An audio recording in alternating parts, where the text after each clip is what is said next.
Assalamualaikum warahmatullahi wabarakatuh. Salam rahayu derek-derek Gusti wejangan Jawa.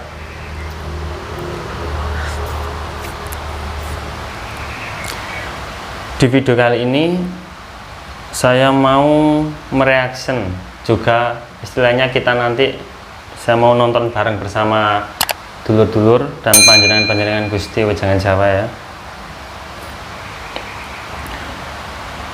Jadi konten kali ini berbeda dari yang sebelumnya.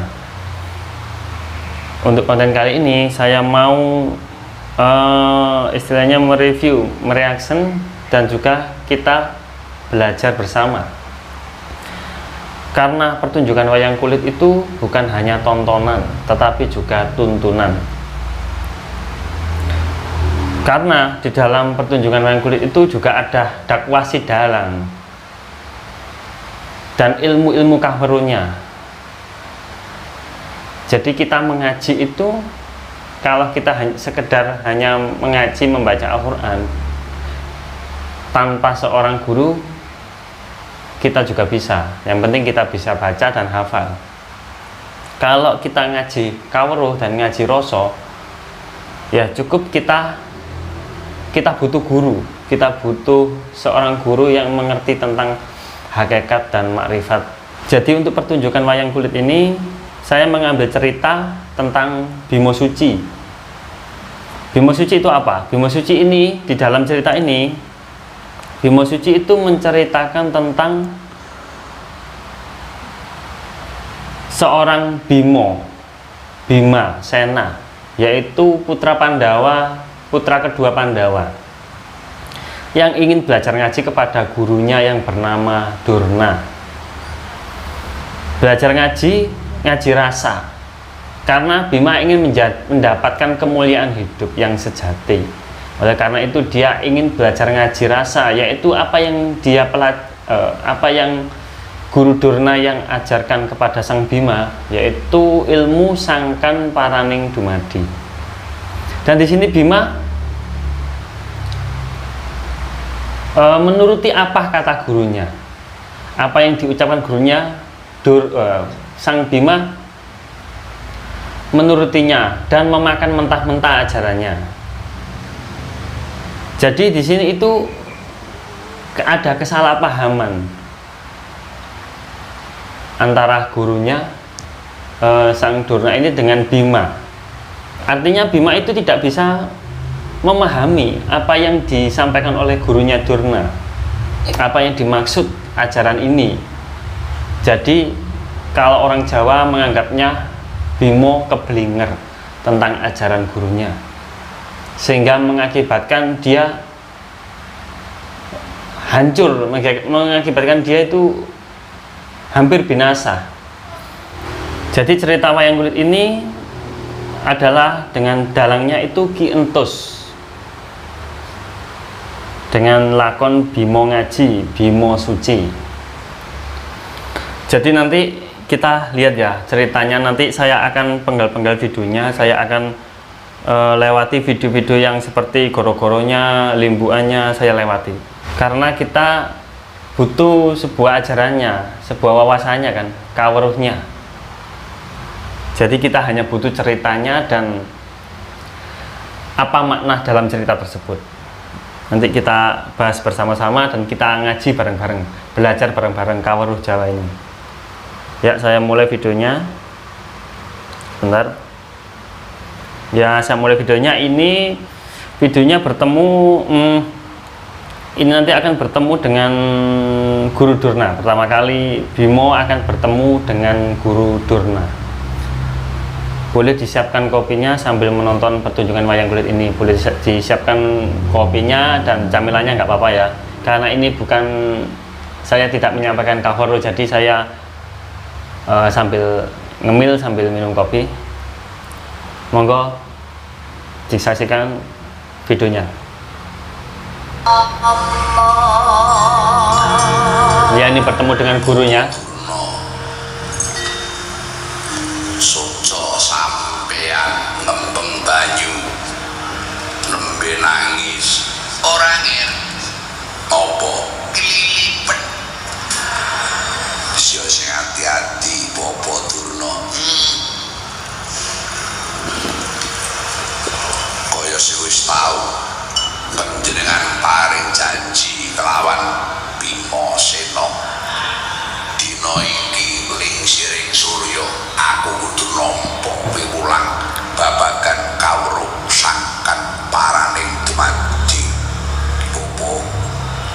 Bratasena. Ini yang kiri ya. Jadi sadurunge pun bobo mulang, pun bobo arep amanat cateten ya kiri. Manungsa kuwi duweni mutiara. Mutiara kuwi yakut. Sabangsane yakut. Sing dadi pipiting mutiara kuwi Kanjeng Nabi. Mulane Kanjeng Nabi Muhammad kuwi julukane Abal Yakut. Bapake mutiara, kelasé kaya berlian. Iya. Mutiarane menungso manggonane ngendi? Mutiarane menungso manggone ngakal, Nggih. Manggonane ngakal. Anger menungso ora duweni akal ya menungso ning jenenge wong edan, Nggih. Iya. Menungso kuwi wuryanun tegese wudo. Sandangane takwa, perhiasane isin. Yen ana wong-wong wis ora duweni isin, berarti ora duweni perhiasan, ora duweni sandangan alias wong wudo. Nah, blecet. Wong anger senenge muda iki warnane telu. Bocah cilik, wong edan utawa kewan. Dadi ngarana wong-wong sing ora ngidep isin kaya kae. Sing nang endi pun nang endi sing senengane adu domba kowe milih. Bocah cilik, wong edan apa kewan. Mutiara ning akal manggone marang ilmu, Nggih. Kabeh menungsa kuwi ditampa pegaweane karena ilmu, karena ijazah, karena gelar. Dadi dirjen karena gelar. Orang mungkin lulusan SMA tok dadi dirjen, orang mungkin. Ya. Mutiara ning ilmu akhlak. Saiki pendidikan bocor-joran. Sekolah favorit bocor-joran. Tapi aku tak takon karo kon Bratasena. Pendidikan agama ning Indonesia sekelas SD, SMP, SMA, perguruan tinggi saminggu ping pira? Orang jam pelajaran alias 90 menit. Saya percepat ya, karena ini membahas tentang politik. Pelajaran agama. Ilmu kamu rusangkan paraning dumadi. Nah, ini sudah mulai. Ya, ini ya, saya stop dulu. Bimasena bertanya kepada gurunya, ilmu sangkan paraning dumadi itu bagaimana? Ya, kita coba lihat ya tadi. Ilmu kamu rusangkan paraning dumadi manggone nang endi? Bratasena. Bertempat di mana? Dia bertanya kepada gurunya. Wayangane Pak Purbo malor pantus pamantep nang. Ning kudu dijoli, nggih. Dijoli apa? Dijoli kayu gong susu angin. Nah, ini ilmu. Kayu gong susu. Ini adalah kawro. Alas trik baksara. Jadi gurunya ini menjawab apa yang telah ditanyakan oleh Bimo, bahwa ilmu sangkan paraning dumadi itu mencari kayu gung susuing angin. Terus akhirnya Bima bertanya kembali, di manakah tempatnya kayu gung susuing angin? Kayu gung susuing angin itu tempatnya di alas Tribaksara.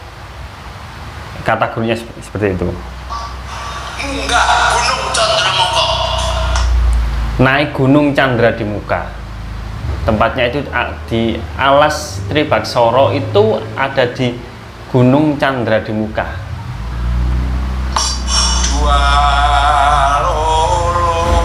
Ya, ini Sang Bima mulai bergerak hatinya. Ingin sekali mencapai itu, mencari kayu gung susung angin yang dimaksud oleh gurunya ini Durna. Padahal kayu gungsu sing angin itu tidak ada. Itu hanyalah istilah.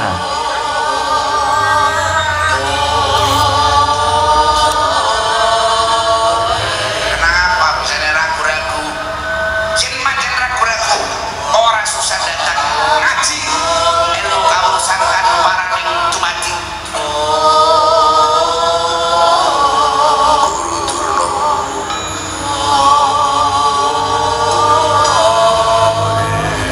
Alas Tribasara, kuwi alas gawat. Alas Tribaksara itu alas yang paling gawat di Pulau Jawa ini. Jadi ada kebimbangan di Bima. Usul Negara Ngastina kuwi alas. Nanging ora gawat kaya alas Tribasara Gunung Candramukha. Tapi nangkani pamundhutmu Guru Durna, aku njaluk pamit tak golekane kayu susu ing angin. Dan akhirnya Bima dengan terpaksa dan bersungguh-sungguh mencari kayu gungsu sing angin itu di alas Tribaksara yang ada di puncak Gunung Candradimuka.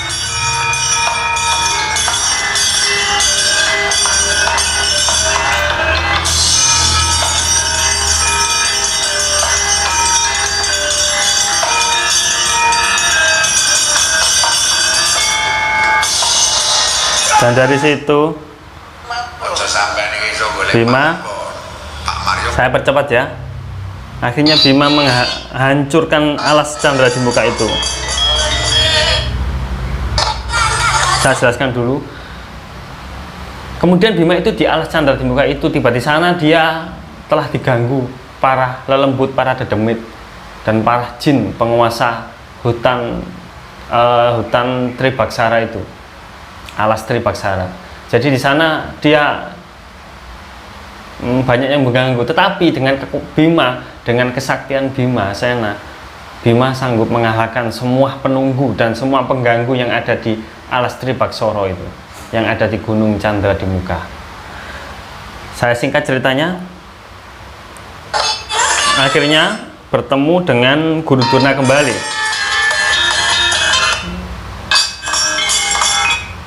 Dan sampai raja penguasa di alas Tribaksara itu sampai minta ampun kepada Sang Bima.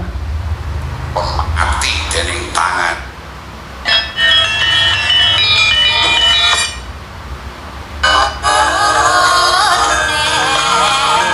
Nah, ini Sang Bima bertemu kembali dengan gurunya Sang Durna.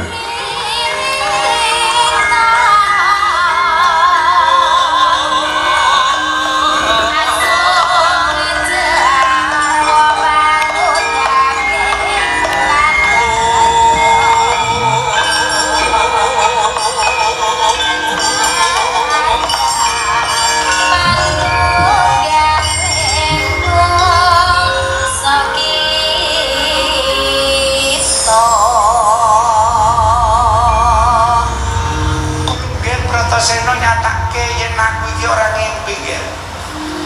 Aku ora ngimpi ya. Bratasena. Wah.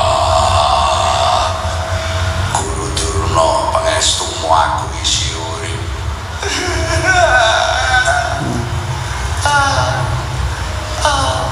Sang guru itu khawatir. Guru Durna ini khawatir dengan Bima, dikira dia mati di sana, padahal tidak, malah menang. Kaurusan kan paraning dumadi. Nah, Bima tetap mengejar, di manakah ilmu sangkan paraning dumadi. Jenenge wong ngaji kuwi golek ilmu telung pernah ya. Siji kang aran makrifatul haq, ilmu tauhid. Aku sintok ayuku susu ing angin. Aku nang alas kepethuk Bathara Indra karo Bathara Bayu. Nah bener kan, bener. Kayuku kuwi Bathara Indra, susu ing angin ki Bathara Bayu. Bener pas. Ulangan aku mengkondisi kan ma'rifatul haq sing ping pindhone ngaji toharo. Ngaji toharo berarti sesuci. Awakmu kudu den suceni nganggo banyu suci Perwitosari. Ini Bima diberi wejangan kembali oleh Sang Guru Durna. Jadi bukan kayu gum susing angin yang dicari lagi, tetapi lain lagi, yaitu mencari banyu suci Perwitosari.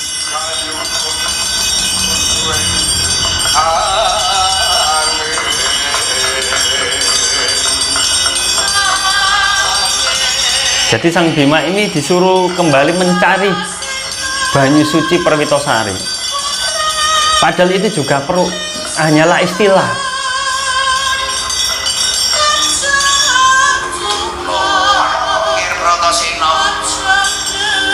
Sing jenenge banyu suci Perwitosari manggonane endi? Aning samudra. Samudra lor apa samudra kidul? Pilih salah siji. Yen nganti kowe kleru batal ngono bakal entuk ilmu kabruh sangkan marani kematian. Nah, ini diberi petunjuk sama Guru Durna kalau banyu suci Perwitosari itu ada di laut, di seluruh laut selatan apa laut utara. Dan ternyata Sang Bima memilih ke laut selatan. Wah, aku kalau pamit. Sing hati-hati ya, banyu suci Perwitosari. Ya.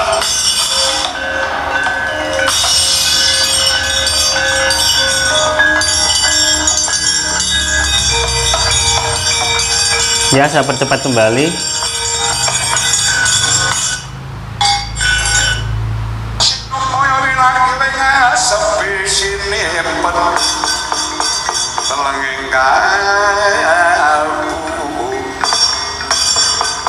Papukaning marono karlen saking riya pelayape ngaluyu.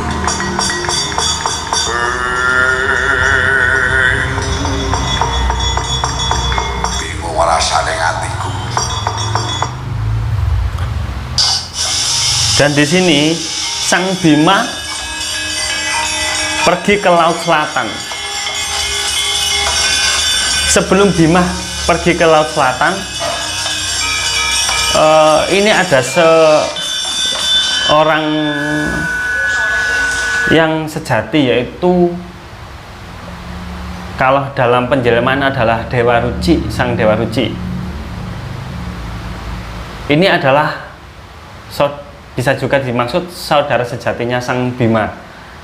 Saudara sejatinya Sang Bima ini mendatangi laut selatan sebelum Sang Bima itu mau mengobrak-abrik laut pantai selatan. Jadi istilahnya ini adalah guru sejatinya Sang Bima, yaitu saudara sejatinya Sang Bima. Dia mau bertemu dengan penguasa laut selatan untuk menghentikan perbuatan Sang Bima yang tidak pada tempatnya. Jadi perbuatan Sang Bima ini sangat membahayakan alam ini, karena Bima itu sakti sekali. Dia mempunyai juga nanti akan dijelaskan pada ketika ini nanti bertemu dengan Sang Guru sejatinya.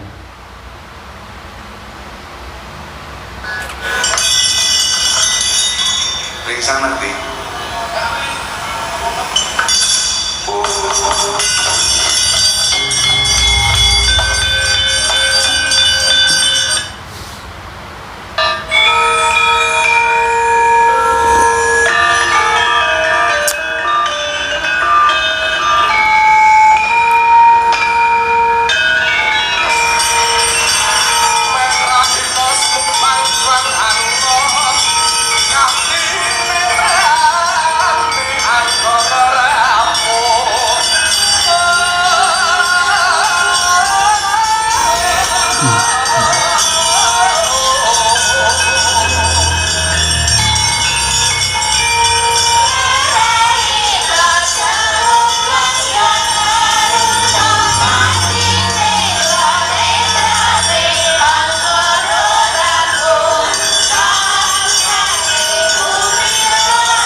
Ya, ini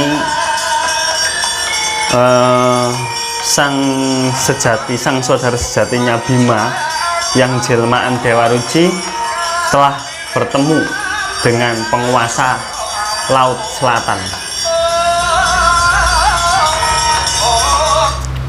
Kita percepat ya.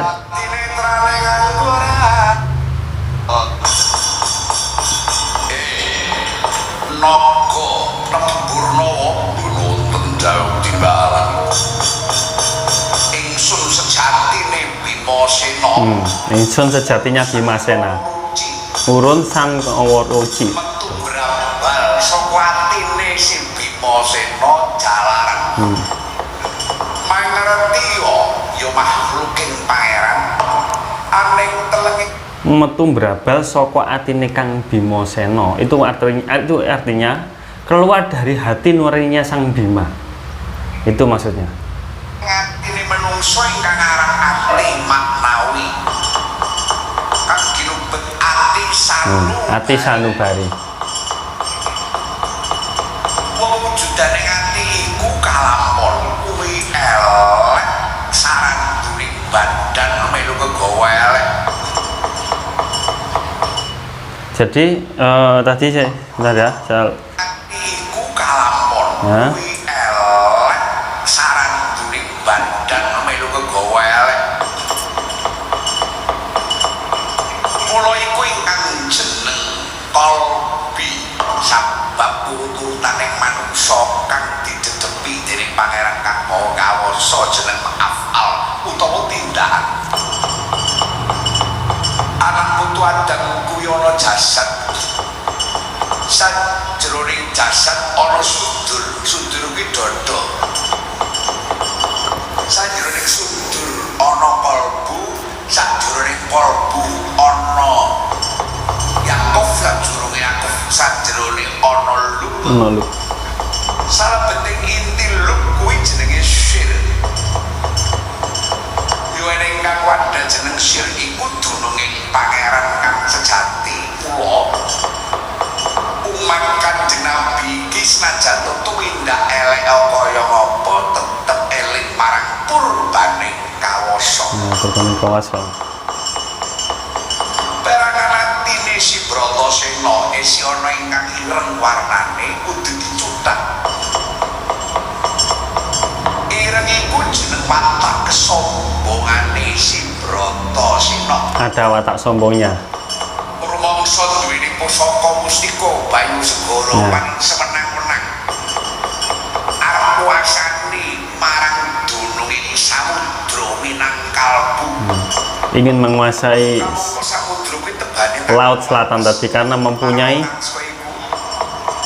karena sang Bima mentang-mentang mempunyai mustika banyu segoro yang didapat oleh sang dewa. Jadi sang Bima itu merasa dirinya sakti. Jadi nurani sang Bima, guru sejatinya sang Bima tidak terima. Kita lanjutkan ya. Sadurunge ingsun anggrobo marang jiwa lan naragane cukikan rasa sombong sifat sombonge si Bratasena nyuwun ing pangestu nyuwun pamit sing ati-ati Naga Tempurnawa. Ya, ini namanya Naga Tempurnawa, penguasa laut tersebut, dan diperintahkan oleh sang guru sejatinya Bima untuk menghentikan tindakan Bima yang arogan. Ya, dan akhirnya Bima dihajar. Akhirnya Bima bertarung dengan sang naga Leburnawa tadi. Leburnawa tadi adalah naga penguasa Laut Selatan. Dan sang Bima bertarung sampai akhirnya naga tersebut ternyata mati. Kalah dengan sang Bima. Tapi sang Bima juga mengalami kelelahan dan mengalami kesakitan. Dia sampai lemas. Dan ketika sang Bima merasa sangat lemas, sang guru sejati sang Bima atau saudara sejatinya sang Bima menghampirinya. Kita lihat kembali ya, dan disimak baik-baik dan didengarkan. Ini adalah ilmu kahuru yang benar-benar suci dan sejati. Ya, ini Sang Bima sudah ditemui oleh guru sejatinya atau saudara sejatinya. Kita dengarkan. Pangarsono sidam siji skaring bawono langgeng kabeh kan kenane owah. Bima Sena wonten wujud kados kula. Panjenengan sinten? Sang Bima bertanya, ada wujud seperti saya. Panjenengan siapa? Anda siapa? Nah, Sang Bima bertanya. Sang Bima bingung. Kok wujudnya seperti saya? Nah, akhirnya dijawab oleh sang guru sejatinya. Ingsun sejatine sira. Ingsun sejatine sira. Ingsun itu aku. Jadi maksudnya aku sejatinya, sesungguhnya adalah kamu. Nah, itu maksudnya. Nalikane sira seneng ulun ora melu seneng. Nalikane sira sengsara ulun uga ora melu sengsara. Campur tangan ulun nalikane sira iki sengsara bisa dadi seneng. Sira lena nggunakake kesenengan sing akibate sira akhire iso sengsara. Sira turu ulun ora turu, sira dahar ulun ora dahar. Nalikane sira turu kaya wong mati ulun kang bisa menehi palejar kang wujude ngawurip. Nah, ini maksudnya begini. Tadi maksudnya sang guru sejatinya Sang Bima itu mengatakan kepada Bima kalau Sang Bima sedang sakit, dia tidak akan sakit. Kalau Sang Bima sedang susah, dia tidak akan susah. Sang Bima sedang tidur atau makan, dia tidak makan juga tidak tidur. Malah dia sedang menjaga, sedang memperhatikan raga dan sukmanya Sang Bima. Itulah peran guru sejati. Karena sifat guru sejati itu bersifat langgeng dan bersifat abadi. Karena dia inilah yang namanya benar-benar utusan yang sangat suci, utusan yang paling suci. Kita dengarkan lagi ya. Ma laya mutu fiha walayahya. Bima Sena ingsun ingkang sering anangkar marang angkara-para kamu. Yulun ingkang sok ngatrake sira marang tujuan kang mulya. Nanging silih gumanti saka lemangsane sira ngipatake marang ulun. Kang dumadi anane mung pengakuan ya sira Bima. Ulun iki dewa ruci. Pengakuannya adalah Dewa Ruci. Dewa Ruci adalah jelmaan seseorang yang jelmaan sebuah guru sejati.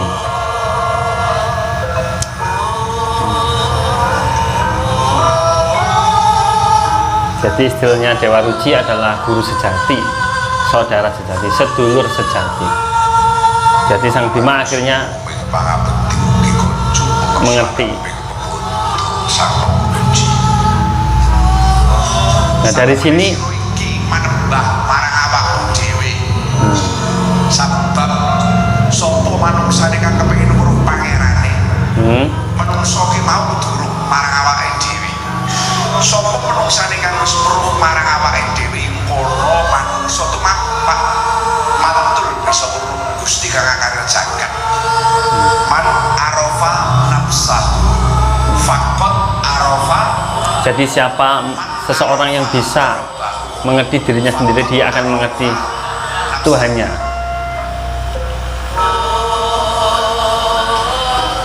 Jadi di sini Sang Bima baru memahami dan baru sadar ternyata inilah ilmu yang sesungguhnya, ilmu sejati. Pangeran ora ketok.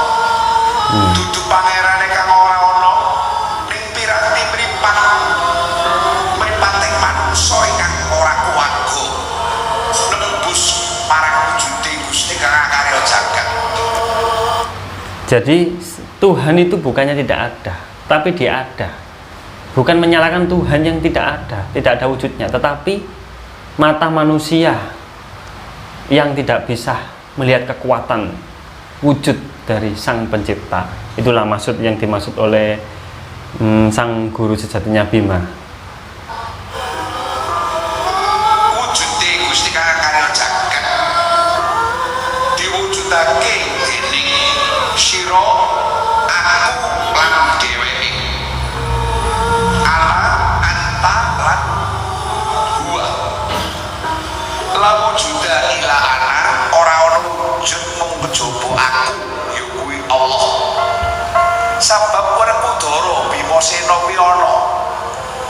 Panayagan ki ana. Sinden ki ana, dalan ki ana, penonton ki ana. Ning anane ora bakal langgeng, mesti bakal ora ana. Kan ana ki langgeng ananing ana, ya kuwi ingsun, ya kuwi Gusti Allah. La wujuda ila ana, la ana ila ana. Sing ping pindhone la ilaha illa anta. Ora ana kawujud kejaba mung panjenenganmu Allah. La wujuda illa anta. Ping telune la ilaha illa huwa. Ora ana mawujuding sira mung kejaba panjenenganmu Gusti Kang karya jagat. Yo iku kan sifat wujud nggih. Iki ulun kula badhe ngaji unduh ilmu ingkang nami ilmu kasampurnaning urip. Ayo nggih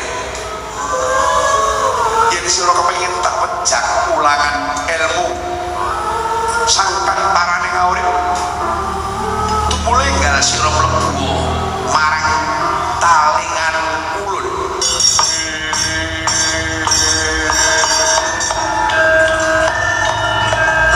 Nah, di sini Bima ingin belajar ilmu kasampurnaning urip, ilmu sangkan paraning urip. Jadi dia disuruh menyatu ke dalam zatnya, zat guru sejatinya tadi. Ya, inilah sebenarnya yang dinamakan manunggaling kawula Gusti. Ini sebenarnya. Jadi ini ilmu sangat tinggi, ilmu makrifat yang benar-benar sangat tingkatnya sangat tinggi sekali.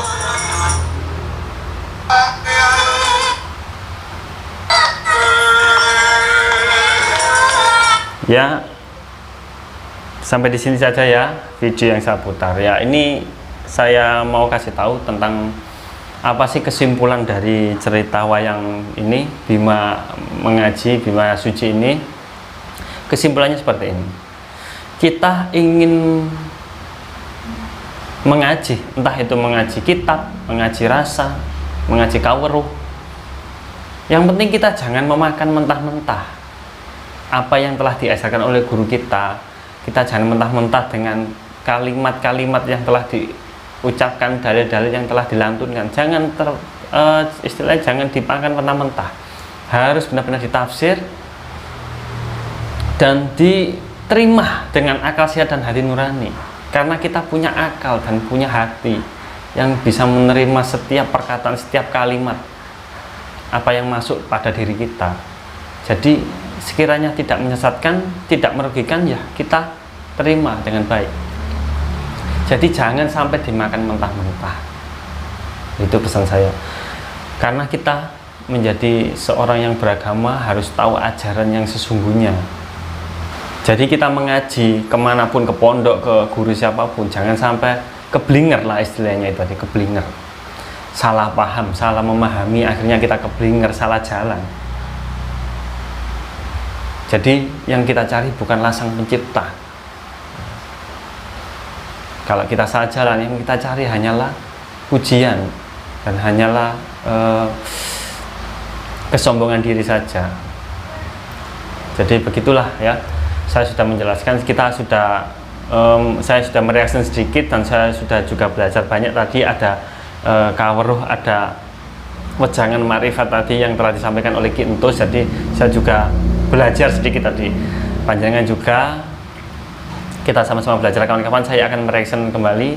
saya akan nonton kembali pertunjukan wayang kulit, nanti kita tonton bersama-sama yang sekiranya kita bisa belajar kembali, belajar bareng, sinau bareng terhadap ilmu Kawruh Jawa, ilmu Kawruh yang bermakrifat lah.